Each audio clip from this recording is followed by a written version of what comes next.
একেই বলে চিতাবাঘের থাবা। চিতার টার্গেট কখনো মিস হয় না।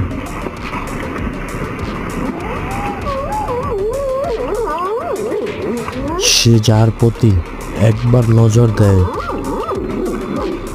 যে আমি তাকে শিকার করব, চিতা তাকে শিকার করে।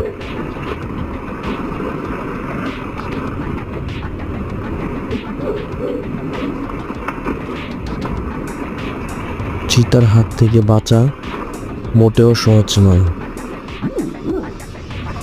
ধন্যবাদ সবাইকে।